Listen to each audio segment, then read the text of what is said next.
circumstances, what are you really looking to see from the guys? Just, competitive play. As I've said all year, everybody gets paid. Not just the first 4 or 5 guys.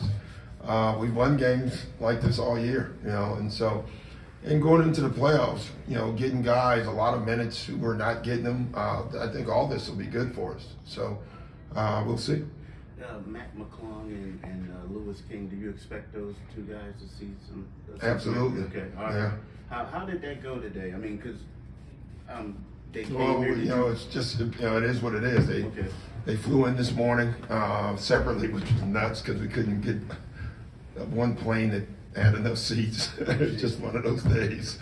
And so I think Jaden got in at around 10:30. And Lewis and Matt got in at like 12:30, so they all made it in. I texted them last night, make sure they won the G League championship, and since you're playing tomorrow, to watch the champagne consumption. Phil Beckner's a guy who kind of works with Jaden. Just what values he brought to your staff? Yeah, just a good shooting coach, and I think he's really helped him. The whole skill development guys, though, Jaden really works more with Sam and Spencer far more than Phil. But what we do with Phil is we send guys to Phil, guys look at their shots. Some guys, are very finicky. They don't want anybody touching their shots. Some guys are not. Jaden was very open to it, and that was good. I think Phil has great knowledge. And so I think it was good for him. And it's good to see someone else other than guys you see every day. I've always thought that. Doc, is it safe to say that the starters probably won't play? I mean, of course, this game, but you think they probably won't play on Sunday as well? I won't tell you that, but we have a plan. I think you're safe in whatever you say. Okay. All right. Now, when we talk about that, do you think it's something the league can do? Because, right now there's a lot of teams who have clinched. And you look at all the games right now, I think there's 11 NBA games.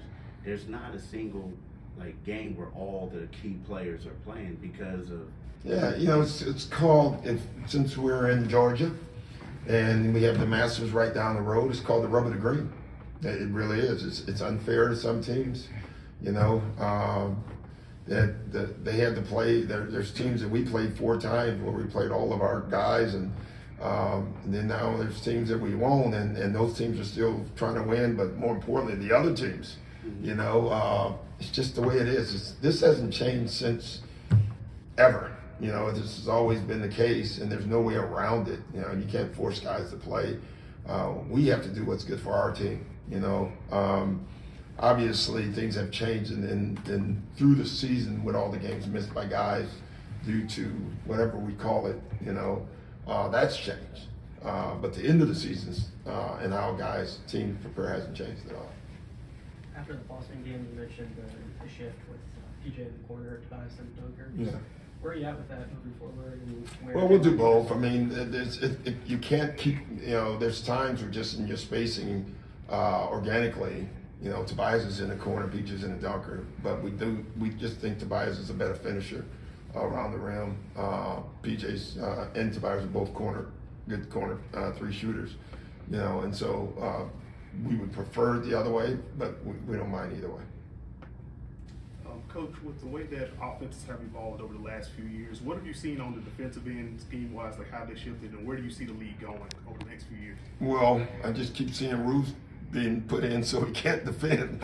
So next year, I think we're going to blindfold all the defensive players, and they're going to have to go by sound or something like that.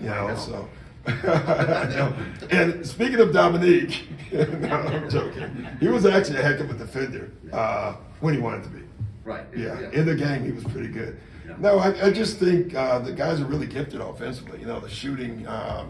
Right. If you go way 100 years back when the 3-point line came in, no one was shooting threes, and then as years went on, the 3-point shots started going up, and for a long time, there were bad people shooting 3-point shooters. Like there was a guy, Doc Rivers, played for the Hawks. He couldn't shoot, but he kept shooting them anyway.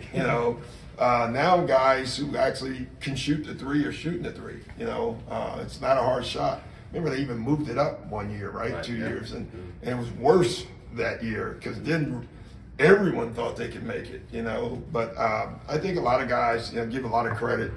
You know, I always say Steph probably changed the game in that way where you go to an AAU game now, it's hilarious. No one's making layups anymore. They're jacking threes. 15 years ago, you go to an AAU game, everybody was dunking, you know. So it's just the evolution of the game. I think it's good.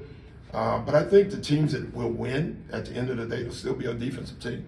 You have to have balance. You have to be able to do both. You have to get stops when you need to stop. Doc, where's Dave Yeager been in your staff, man? I remember him from Memphis. So what's he meant to you on your staff? Oh, he's been great. I thought you meant where's he at? No, I mean, what's he meant on your staff? Yeah.